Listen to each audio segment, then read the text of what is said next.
స్తోత్రం స్తోత్రం స్తోత్రం స్తోత్రం తండ్రి మహోన్నతుడా. యేసు మీకు వందనాలు వందనాలు వందనాలు స్తుతులు స్తోత్రాలు చెల్లిస్తుంటున్నాం తండ్రి. అయ్యా గొప్ప దేవుడు ప్రభువా, నీకు వందనాలు. మీరు ఎచ్చవలసి ఉన్నది, మేము తగ్గవలసి ఉన్నది నాయన. నీకు వందనాలు. నీ పాదాల దగ్గరకు వచ్చి ఉంటున్నామయ్యా. నీకే స్తుతులు స్తోత్రాలు చెల్లిస్తూ ఉంటున్నాము తండ్రి. నాయన నాటి నుంచి నేటి వరకు కాచి కాపాడి భద్రపరుస్తున్న గొప్ప తండ్రి, నీకు వందనములు స్తుతులు స్తోత్రాలు చెల్లిస్తూ ఉంటున్నాం నాయన. ఈ లోకంలో ఎవరికి లేనటువంటి భాగ్యం నాకు మాకు దయచేశారు. మీకే వందనాలు స్తుతులు స్తోత్రములు చెల్లిస్తూ ఉంటున్నాం నాయన. ఆకాశ సూర్య నక్షత్రాలను సృష్టించి గాలిని నీటిని మా కొరకు అందించిన మహోన్నతుడా, నీకే వేలాది వందనాలు స్తుతులు స్తోత్రాలు చెల్లిస్తూ ఉంటున్నాం నాయన. నా కొరకు మా కొరకు సర్వాన్ని సృష్టించావు అయ్యా, నీకు వందనములు తండ్రి. నాయన మేము ఎప్పుడు ఏ విధంగా కూడా కొరవలు లేకున్నట్లుగా జీవించాలని మీ యొక్క ఆశ ఉంటున్నది కనుక ప్రభా మీకు వందనాలు. అనుదిన మమ్మల్ని కాపాడి భద్రపరుస్తూ నడిపిస్తున్న విధానం బట్టి నీకు వందనాలు.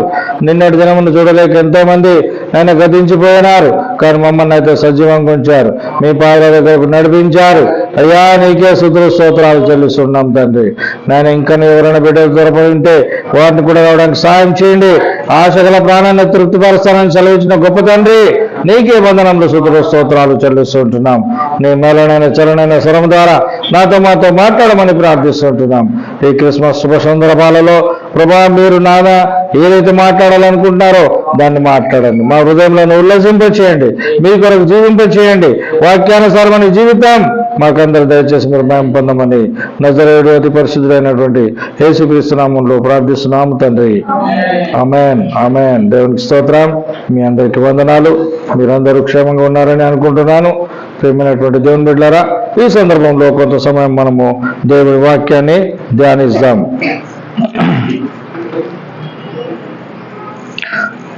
ఈ క్రిస్మస్ శుభ సందర్భాల్లో ముఖ్యంగా మనం గమనించదగింది ఏంటంటే, అందరూ క్రిస్మస్ గురించి మాట్లాడుకుంటూ ఉంటారు. మరి క్రిస్మస్ సందర్భాల్లో చాలా మటుకైతే పండగ చేయడం అని, బట్టలు కొనడం అని, తినడం అని, తాగడం అని ఇట్లాంటిది ఉంటుంది. కానీ యేసు ప్రభు లోకంలో జన్మించింది వేరు, మన హృదయాలలో జన్మించేది వేరు. మన హృదయంలో జన్మించిండా లేదా యేసయ్య?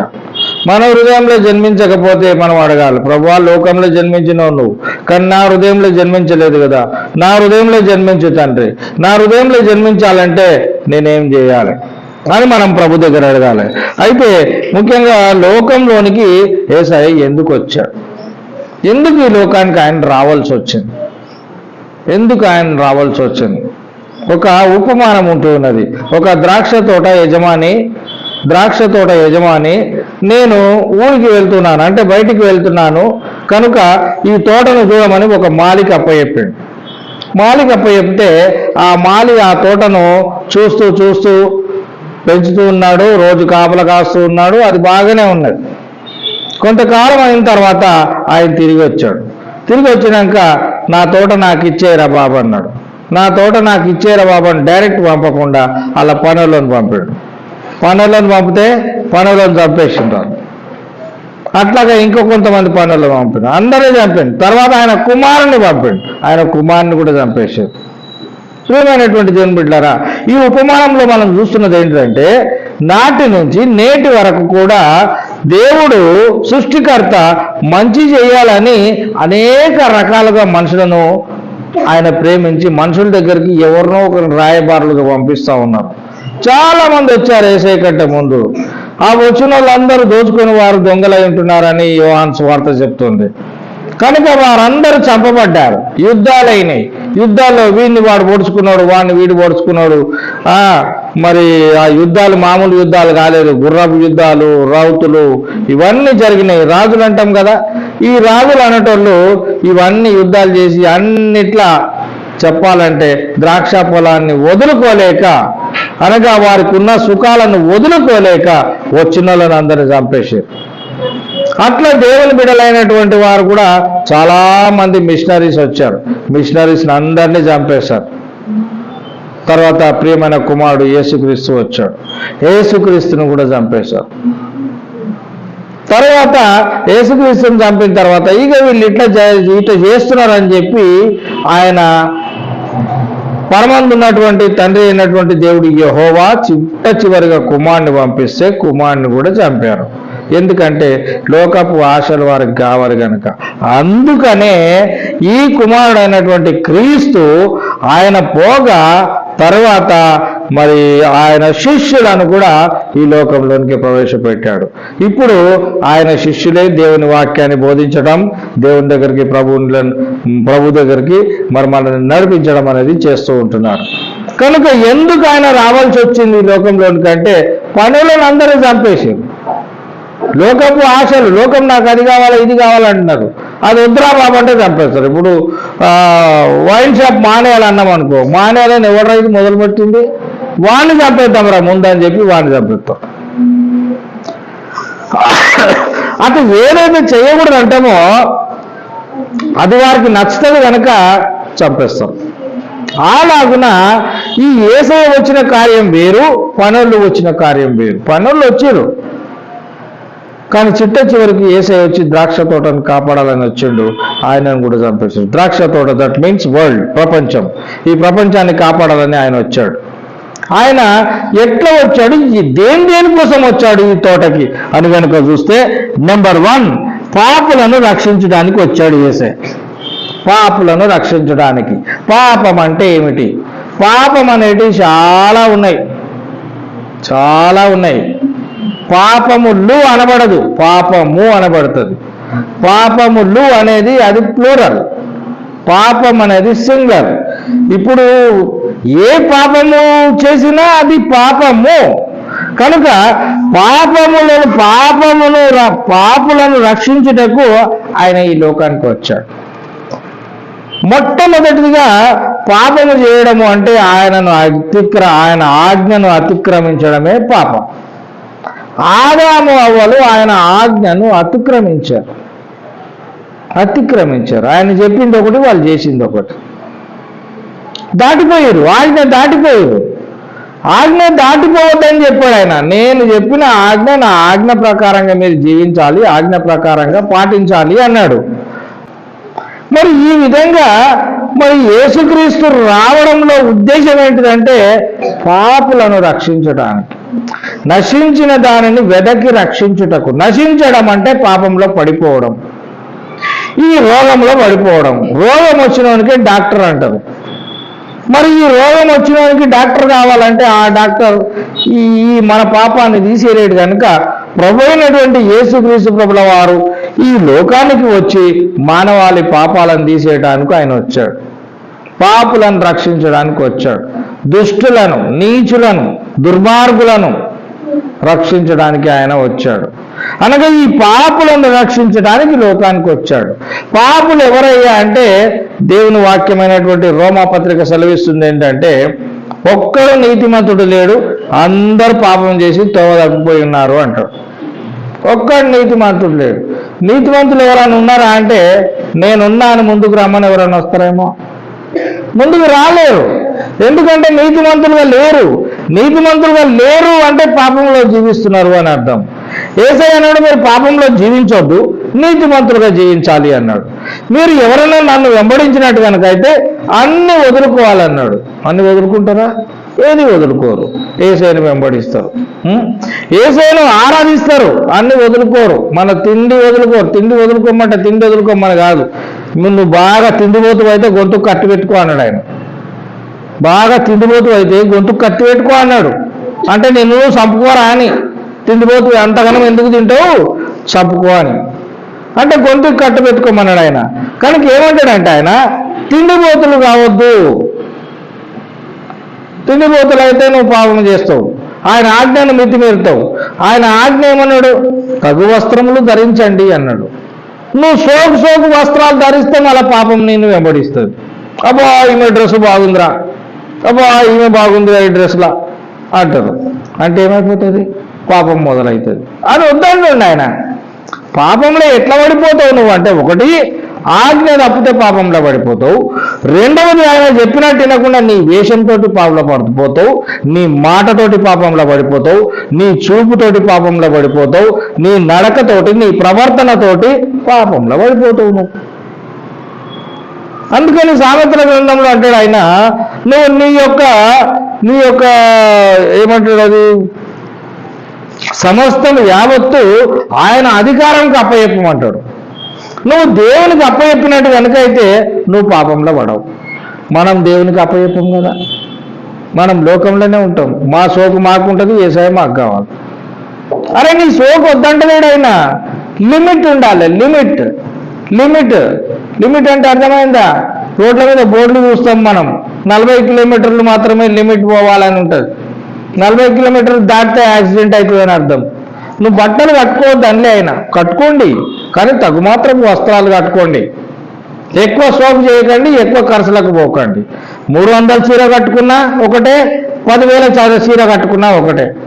కొందరు 10 లక్షల చీరలు కట్టుకునే వాళ్ళు కూడా ఉన్నారు, 10 లక్షల సూట్లు వేసుకునే వాళ్ళు కూడా ఉన్నారు. మరి కొంతమంది ఉన్నారు పెద్ద పెద్దోళ్ళు, వాళ్ళు పెట్టుకునే ఈ అద్దాలే లక్షలు ఉంటాయంట. మరి ఇవన్నీ అవసరమా? యేసయ్య అంటాడు, నువ్వు ఈ లోకంలో ఎంతవరకు బతకాలనో అంతవరకు బతుకు, నీకు ఏంటో కావాలనో అంతవరకే వాడుకో. కానీ ఎక్కువ ఎందుకు వాడుకుంటావు? పాపంలో ఎందుకు పడతావు? పాపంలో ఇంకెట్లా పడతారు? ఎవరికన్నా ఆస్తి బాగున్నది, మనకు ఆస్తి లేదు, వాడిని ఆస్తి కొట్టేయాలి, పాపంలో పడిపోతావు. వాడిని చంపేయాలి, పాపంలో పడిపోతావు.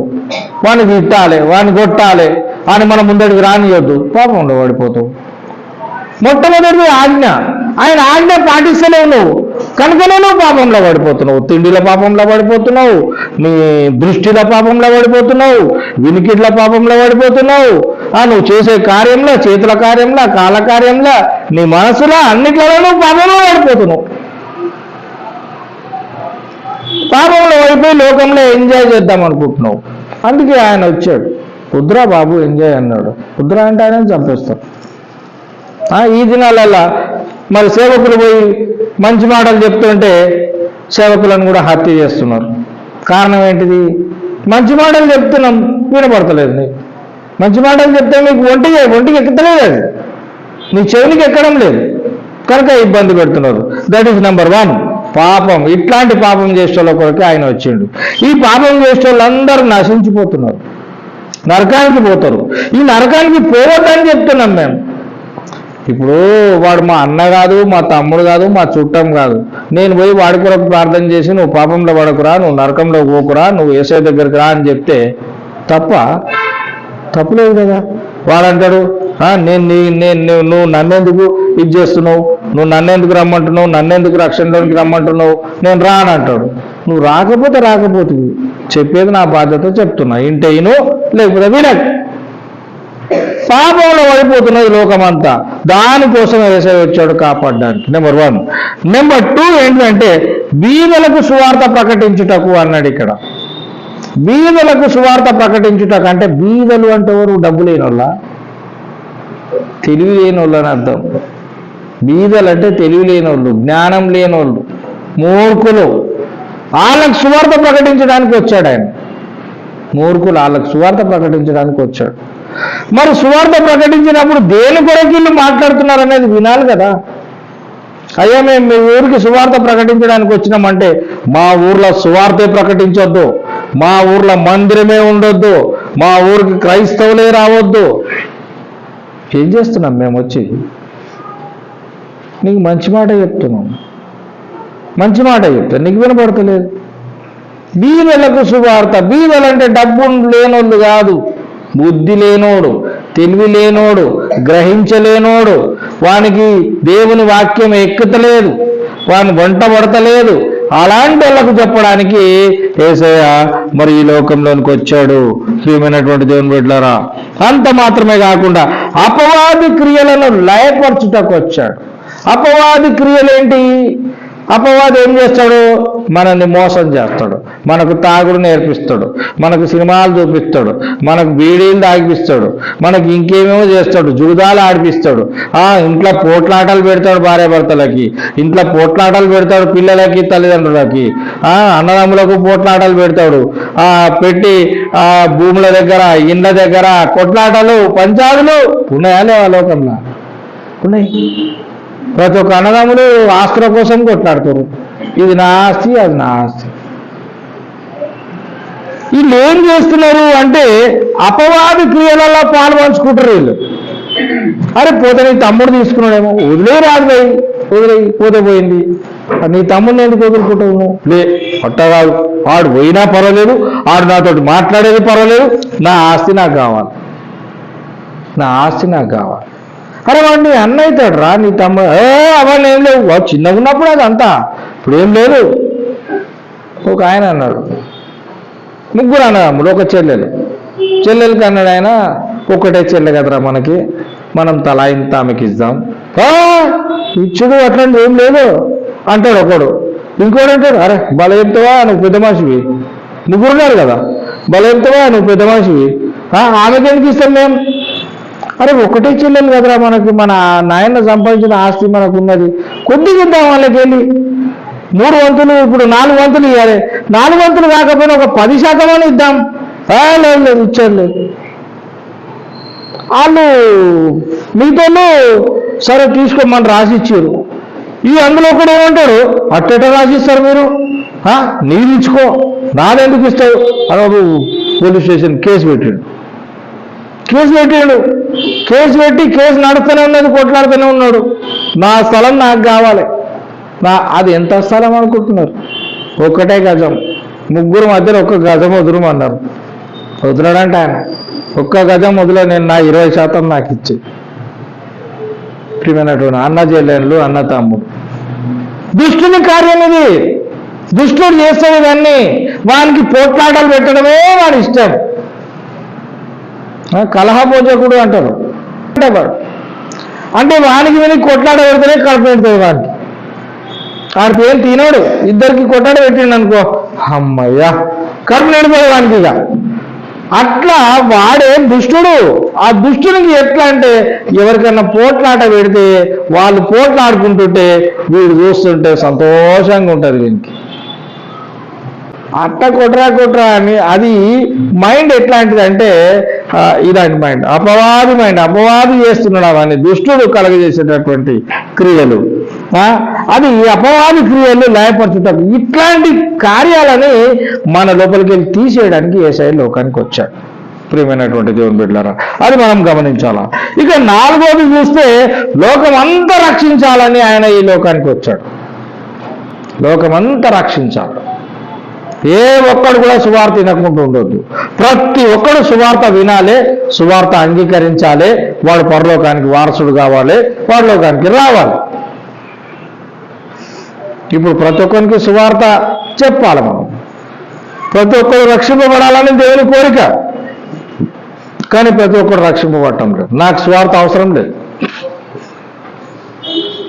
సువార్త అనగా మంచి వార్త, శుభవార్త. ఈ శుభవార్త కాదు వాళ్ళకి కావాల్సింది, దుర్వార్తలు కావాలి. చూడని చచ్చిపోయినట్టు తెలవాలి, ఎవరికైనా ఏదైనా నష్టమైనట్టు తెలవాలి. అవి 4వది చూస్తున్నాము, లోకాన్ని రక్షించడానికి యేసయ్య ఈ లోకానికి వచ్చాడు. ఇక్కడ మీకు రెఫరెన్స్లు నేను చెప్పడం లేదు, ఎందుకంటే టైం ఎక్కువ అవుతుందని. కనుక ప్రియమైనటువంటి దేవుని బిడ్డ, లోకాన్ని రక్షించుటకు ఆయన వచ్చాడు. యోహాను సువార్త 12:47లో ఉంటుంది ఈ మాట. అలాగున ప్రియమైనటువంటి దేవుని బిడ్డలారా, ఇంకొకటి 5వదిగా చూసినట్టు కనుకైతే, దేవుని రాజ్య సువార్త ప్రకటించుటకు యేసయ్య ఈ లోకానికి వచ్చాడు. ఎందుకు వచ్చిండు యేసయ్య అనుకుంటారు చాలా మంది. యేసయ్య వచ్చిండు లోకానికి, యేసయ్య వచ్చిండంటే ఎందుకు వచ్చాడు? ఆయనకేం పని లేక రాలేడు. మనం అందరం ఆయన బిడ్డలం, మనల్ని అందరినీ ఆయన సృష్టించిండు, మనల్ని అందరినీ ఆయన కన్నాడు, కొన్నాడు.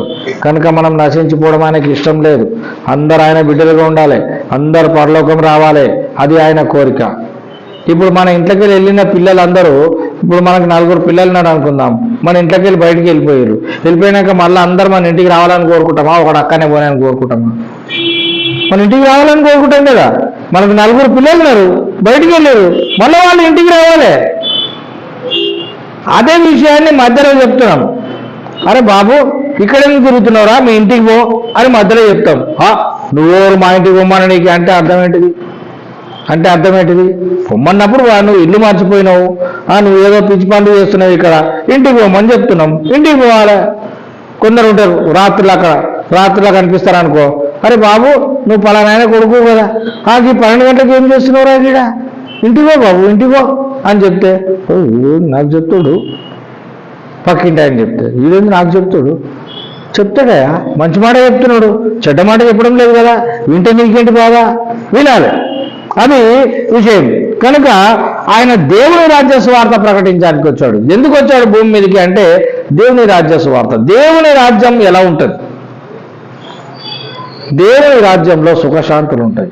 దేవుని రాజ్యంలో ఆకలి దప్పులు లేవు. దేవుని రాజ్యంలో పెళ్లిళ్ళు చేసుకోవడము, పిల్లల్ని కనడము, భవంతులు కట్టుకోవడము, బిల్డింగ్లు, కార్లు ఇవన్నీ లేవు. ఈ దేవుని రాజ్యంలో ఏమున్నది అంటే శాంతి ఉన్నది. దేవుని రాజ్యంలో ప్రేమ ఉన్నది, సస్యశ్యామలమైనటువంటి జీవితం ఉన్నది. దానికి గుర్తే ఇక్కడ మన యొక్క మందిరం. దేవుని మందిరంలో మనం ఎట్లున్నామో దేవునితో మనం అలాగే ఉంటాం. కనుక ఆయన చెప్పేది ఏంటంటే అలాంటి సువార్తను మన మధ్యలో తీసుకొచ్చాడు ప్రకటించడానికి. వినలే? ఇప్పుడు నేను చెప్తున్న సారాంశం అంతా కూడా, ద్రాక్ష తోట దగ్గరికి వెళ్ళినటువంటి వ్యక్తి అందరిని చంపితే చివరికి యేసయ్య వెళ్ళిండు. యేసయ్య వెళ్ళి ఇవన్నీ చెప్తున్నాడు, ఇవన్నీ కాపాడాలి. ఆయన వచ్చింది ఎందుకు అనే విషయాన్ని, ఇవన్నీ విషయాలు వారితో మాట్లాడుతూ ఉంటున్నాడు. అలాగున పరిచారం చేయడానికి వచ్చాడు, దేవుని రాజ్య సువార్త ప్రకటించడానికి వచ్చాడు, పరిచారం చేయడానికి వచ్చాడు. ఆయన పరిచారం చేపించుకోవడానికి రాలే, ఆయన చెయ్యడానికి వచ్చాడు. అందరేమో దేవుడు ఆ గుట్ట మీద ఉన్నాడు, ఈ గుట్ట మీద ఉన్నాడు, దేవుడి దగ్గరకు పోతారు. ఈయన అట్లాంటి వ్యక్తి కాదు. ఈయన మన దగ్గరకు వస్తాడు, మన దగ్గరకు వచ్చి మనల్ని కాపాడుతారు. వారు సముద్రంలో చేపలు పడుతూ ఉంటున్నారు, పేతురు యోహాను. చేపలు పట్టేటప్పుడు వారు ఈయన దగ్గరికి రాలే, ఈయన వారి దగ్గరికి వెళ్ళాడు. వారి దగ్గరికి వెళ్ళి, బాబు ఏం చేస్తున్నారు నాయన అన్నాడు. చేపలు పడుతున్నాం సార్, రాత్రి నుంచి పడుతున్నాం, ఒక్క చేప పడలేదన్నారు. సరే ఒక మాట చెప్తే వింటారా అన్నాడు. చెప్పండి సార్ అన్నాడు. ఇటు కుడిపు వైపు వల వేయండి, మీకు చేపలు పడతాయని చెప్పాడు.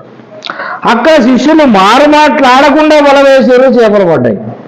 అదే ప్లేస్లో మనం కనుకుంటే ఏం మాట్లాడతావా? పొద్దున వచ్చి రాత్రి నుంచి తిప్పలు పడుతున్నాం మేము, ఒక్క చేప పడలే.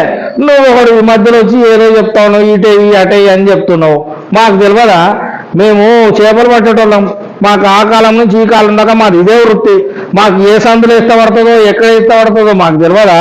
నువ్వే చెప్పాలా మాకు అని మనం అంటాం. కానీ శిష్యులు మాట్లాడలేదు. శిష్యులు అంటే దేవుని మాట వినేటోళ్ళు, ఆయన ఆజ్ఞలు పాటించేటోళ్ళు. కనుక వాళ్ళు ఏమనలే. పెద్ద మనిషి వచ్చి చెప్పిండు కదా, కుడి పక్కన వేద్దామన్నారు. కుడి పక్కన వేసిన వెంటనే వలలు పిగిలిపోయేటట్టు చేపలు పడ్డాయంట. మనమైతే ఏం చేస్తాం? పిగిలిపోయేటట్టు చేపలు పడితే అన్నీ మన ఇంట్లోనే వేసుకుంటాం, అక్కడ వాళ్ళు ఏం చేశారు? పక్కనున్న పడవలను పిలిచి ఆ పక్కనున్న పడవలో కూడా చేపలు ఎత్తారు. అంటే దావీదు చెప్పిన మాట, నా గిన్నె నిండి పొర్లుచున్నది అన్నాడు దావీదు నా గిన్నె నిండి పొర్లుచున్నది అంటే మనకు మిగిలగా మనం వేరొకరికి ఇవ్వాలి. ఆయన ఏమన్నాడు? నీకు 2 అంగులు ఉంటే ఒకటి ఇంకొకరికి ఇచ్చే అన్నాడు. నువ్వు అంగులే ఇయ్యనోడివి చేపలేమిస్తావు? చేపలు ఒక పడవ నిండింది, మళ్ళీ ఇంకొక చేపలు ఇస్తామా మనం? అమ్మా, చాలా డబ్బులు వస్తాయి కదా, దాచుకొని మళ్ళీ అమ్ముకుంటే ఎట్లుంటుంది? ప్రియమైనటువంటి దేవుని బిడ్డలారా, అది ఆయన మాట్లాడుతూ ఉంటున్నాడు. పరిచారం చేయడానికి రాలేదు, చేయడానికి వచ్చిండు ఆయన, చేయించుకోవడానికి రాలేదు. అది నెంబర్ 6. నెంబర్ 7, తండ్రి చిత్తము నెరవేర్చుటకు వచ్చాడు. దేవుని చిత్తం నెరవేర్చడానికి ఆయన భూమి మీదకి వచ్చాడు. పరలోకమందున్న మా తండ్రి, నీ చిత్తము నెరవేరునుగాక అని ప్రార్థన చేస్తాం మనం. నీ చిత్తం నెరవేరునుగాక అని ప్రార్థన చేసి ఆయన తండ్రి చిత్తాన్ని నెరవేరుస్తాం. ఈ దినాలలో కుమారులు ఏం చేస్తున్నారు తెలుసా? తండ్రి చిత్తం నెరవేరుస్తుర్రా? తండ్రి చిత్తం, డాడీ నువ్వు ఎట్ట చెప్తే అట్ట డాడీ అంటున్నారా? నీకేం తెలియదు డాడీ, నీకు చదువు చక్కగా లేదు డాడీ, నీకు తెలివి లేదు డాడీ, మేం చేసి చూపిస్తాం. ఏం చేసి చూపిస్తావురా? బాగా తాగితివి, రోడ్డు మీద తిరుగుతివి, పోలీసులు పట్టుకపోయా, లోపడేసి 4 దాన్నే. అదా నువ్వు చూపించేది? నేను చూపిస్తా. నాకు చాలా తెలివి ఉన్నది, చాలా చదువుకున్నాను. చదివేస్తే ఉన్నమాట ఆయనతో పోయిందట. బాగా చదివేటాలకి ఏమైందంటే మెంటల్ వాళ్ళు అయిపోయారు. ఆ చదువు పని చేస్తారు, అట్లయిపోతున్నది. అందుకే ఏసీ ఏమన్నాడు ఇక్కడ? తండ్రి చిత్తం నెరవేర్చడానికి నేను వచ్చిన అంటే అర్థం మీరు కూడా మీ తండ్రి చిత్తం నెరవేర్చండి. కొందరు తల్లిదండ్రులు పిల్లలు డాక్టర్లు కావాలని వాళ్ళు కలలుగా అంటారు, ఇంజనీర్ కావాలని కలలుగా అంటారు. ఆ తల్లిదండ్రుల కళలు నెరవేర్చారు. అంటే నీ కొరకు నేను డాక్టర్ కావాలా, నీ కొరకు నేను యాక్టర్ కావాలా, నీ కొరకు నేను ఇంజనీర్ కావాలా అని మాట్లాడుతున్నారు. అరే తండ్రి చిత్తం నెరవేర్చమని వాక్యం చెప్తుంది. తండ్రి నీ మీద ఒక ఉద్దేశం కలిగి ఉన్నాడు. ఇప్పుడు పరమందు ఉన్నటువంటి తండ్రి అయినటువంటి యెహోవా కుమారుడైన యేసుక్రీస్తు మీద ఒక ఉద్దేశం కలిగి ఉన్నాడు. ఏం ఉద్దేశం? నా కుమారుడు లోకానికి వెళ్ళాలి, లేఖనాలు నెరవేర్చాలి, లోకానికి శుభవార్త చెప్పాలి, నా దగ్గరికి రావాలి అని ఆయన నిర్ణయించిండు. యేసుక్రీస్తు అలాగే చేసిండు. మరి మనమైతే తండ్రి చిత్తాన్ని పక్కన పెట్టి మన చిత్తం చేయడం మొదలు పెడతాం. అట కాదు. అందుకే యేసయ్య ఎందుకు వచ్చిండో తండ్రి చిత్తం నెరవేర్చడానికి వచ్చిండు. అలాగే మన బిడ్డలు మన చిత్తం నెరవేర్చాలి. కొంతమంది పిల్లలకు చిన్నప్పుడే డాక్టర్ డ్రెస్సులు వేసి ఆ స్టెథోస్కోప్ పెట్టి వీడు నా డాక్టర్ అవుతాడు అని ఆయన ఫోటో తీసి పెట్టుకుంటారు. ఆడు పెద్దదైనాక వాడు ఏదో అవుతున్నాడు. తండ్రి చిత్తాన్ని నెరవేర్చడానికి యేసయ్య లోకానికి వచ్చాడు. ప్రియమైనటువంటి దేవుని బిడ్డలారా, అలాగున అపవాదిని మరణం ద్వారా నశింపజేయడానికి వచ్చాడు. ప్రియమైనటువంటి దేవుని బిడ్డలారా, హెబ్రీ పత్రిక 2:14-15 ఉంటుంది. మరణం ద్వారా నశింపజేయడానికి వచ్చాడు అపవాదిని. అపవాది అనుకున్నాడు, ఏమనుకున్నాడు? యేసు ప్రభువు శిలువలో చనిపోగా అయిపోయింది, యేసయ్య చనిపోయాడు అని చేతులు దులుపుకున్నాడు. 3వ దినం ఆయన తిరిగి లేచాడు. వాడు అనుకున్నాడు, అరే చనిపోయింది అనుకున్నా మళ్ళీ లేచిండు. ఆడికి ముందే తెలుసు ఈయన చనిపోతే మళ్ళా లేస్తాడని తెలుసు, నా పప్పులేం ఉడకాయని తెలుసు. వాడు పోయి కొండ మీద ఈ రాళ్ళన్నీ రొట్టెలు చేసుకొని తిన అన్నాడు. రాళ్ళన్నీ రొట్టెలు చేసుకొని తిను, నువ్వు దీన్ని నీకే దూకు, దేవదూతలు నిన్ను కాపాడతారు అన్నాడు. ఆయన అన్నాడు, మన లాంగ్వేజ్లో చెప్పాలంటే, అరే నోరు మూసుకోరా, అవన్నీ నా మీద ఏం పని చేయాయి, నీకు తెలియదా అంటాం. ఆయన అట్లా అనలే. దేవుని నోట నుంచి వచ్చు ప్రతి మాట వలన మనుషుడు జీవిస్తాడు, రొట్టె వలన మాత్రం కాదు. తండ్రి చిత్తం నెరవేర్చడం, తండ్రి మాటకు ఎదురు చెప్పకూడదని నీకు తెలియదా అన్నాడు. అంతటితో ఆడే వెళ్ళిపోయాడు. ప్రియమైన దేవుని బిడ్డలారా, మనం గమనిస్తున్నాం ఏంటిదంటే అపవాదిని మరణం ద్వారా జయించింది ఆయన. ఇక వీడు ఇట్లయితే అట్లయితే ఓడిపోయేటట్టు లేడని చెప్పేసి చివరికి ఆయన తన ప్రాణాన్ని ఇచ్చి దుష్టుని ఓడించేసింది. అందుకొరకు ఈ లోకానికి యేసయ్య రావాల్సి వచ్చింది. మరి ఇవన్నీ చేసిన యేసయ్యను గుర్తుపడుతుర్రా జనాలు? గుర్తుపడుతుర్రా? ఎంతవరకు గుర్తుపడుతున్నారు? గుర్తుపడతలేరా? గుర్తుపట్టడం లేదు. ప్రియమైన దేవుని బిడ్డలారా, అపవాదిని జయించడానికి వచ్చాడు. ఆత్మీయ అందుల కన్నీరు తెరవడానికి వచ్చాడు. ఆత్మీయ అందులు, ఆత్మనే లేదంటారు కొందరు. ఆత్మ లేదేం లేదు భయ్, ఆత్మ ఎక్కడి? ఆత్మ లేదు. ఆత్మీయ అందులను కళ్ళు తెరవడానికి వచ్చాడు ఆయన. అరే అది కాదురా నాయన, ఇది సత్యం అని సత్యం చెప్పనీకి వచ్చిండు. సత్యం చెప్తే సత్యం వింటే సత్యం సర్వసత్యంలోనికి నడిపిస్తుంది. ఈ సత్యాన్ని వింటున్నారా? వింటలేరు. ఆత్మీయతలో అందులైపోయారు. ఒకప్పుడు మనం కూడా అందులుగా ఉన్నాం. మనకు యేసయ్య తెలియడు, సత్యమైన మార్గం తెలియదు. ఆ స్థితిలో ఉన్నాం. కొంతకాలం అయిన తర్వాత యేసయ్య వాక్యం విన్న తర్వాత మన కళ్ళు తెరవబడ్డాయి. మనకు సత్యం అర్థమైంది, అసత్యం ఏంటిదో సత్యం ఏంటిదో మనకు అర్థమైంది. అందుకే మనం ఆయన గురించి పాటలు పాడుతున్నాం, అందుకే ఆయనను కీర్తిస్తున్నాం, అందుకే ఆయనను కొనియాడుతున్నాం మనం. ప్రియమైనటువంటి దేవుని బిడ్డలారా, ఈ ఆత్మీయ అంధత్వం పోగొట్టడానికి ఆయన ఈ లోకానికి వచ్చాడు. ఇంతవరకు మనం చూసినటువంటి విషయాలు జాగ్రత్తగా గమనించినట్టు కనుకైతే, నెంబర్ 1 పాపులను రక్షించడానికి వచ్చాడు. నెంబర్ 2 బీదలకు అనగా దరిద్రులకు అనగా బుద్ధి లేని వారికి, తెలివి లేని వారికి సువార్తను ప్రకటించడానికి వచ్చాడు ఆయన. తర్వాత 3వదిగా అపవాది క్రియలు లయపరచుటకు, ఈ లోకంలో అపవాది ఏమేమి చేస్తున్నాడో వాటినన్నిటిని లయపరచడానికి ఆయన ఈ లోకంలోనికి వచ్చాడు. 4వదిగా చూసినట్టు కనుకైతే, 3వది చూస్తే లోకాన్ని రక్షించడానికి వచ్చాడు. 4వదిగా చూస్తే దేవుని రాజ్య సువార్తను ప్రకటించడానికి వచ్చాడు. తర్వాత పరిచారం చేయడానికి వచ్చాడు. తండ్రి చిత్తం నెరవేర్చడానికి వచ్చాడు. అపవాదిని మరణం ద్వారా నశింపజేయడానికి వచ్చాడు. అపవాదిని ఓడించడానికి ఆయన ఈ లోకానికి వచ్చాడు. ప్రియమైనటువంటి దేవుని బిడ్డలారా, అంత మాత్రమే కాకుండా ఆత్మలో మనం అంధత్వంలో ఉంటున్నాం, గుడ్డితనంలో ఉంటున్నాం కనుక ఆ గుడ్డితనాన్ని తొలగించి మన ఆత్మలో మనము సత్యాన్ని తెలుసుకునే విధంగా మన కళ్ళు తెరవజేయడానికి ఆయన ఈ లోకానికి వచ్చాడు. ప్రియమైనటువంటి దేవుని బిడ్డలారా, ఇది క్రిస్మస్. ఈ క్రిస్మస్ సందర్భంగా దేవుడు చేసే గొప్ప కార్యాలు ఇవి మన జీవితాల్లో జరుగుతున్నాయా లేదా? ఒకవేళ జరగకపోతే ఇవి జరిగేటట్టుగా మనం ప్రార్థన చేయాలి. ప్రభువా, నా కళ్ళు తెరవమని ప్రార్థన చేయాలి. ప్రభువా, నువ్వు ఎందుకు వచ్చినావో లోకానికి నాకు అర్థమైంది. ప్రభువా, నువ్వు పరిచారం చేయడానికి వచ్చినావు.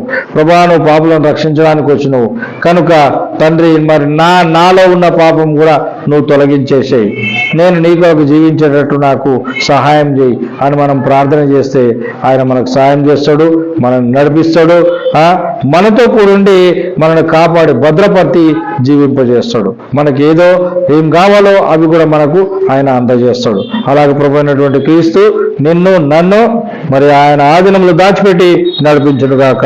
ఆమేన్.